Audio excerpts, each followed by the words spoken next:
nasunog ang isang barko na MV Cambila malapit sa Navotas Centennial sa gitna ng malakas na hangin dulot ng bagyong Enteng.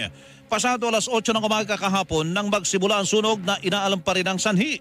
Ayon kay Navotas Fire Marshal, Fire Superintendent Ronald Sanchez, 3 crew ang nasugatan na pawang nagtamo ng minor injuries dahil sa tinatawag na rope burn.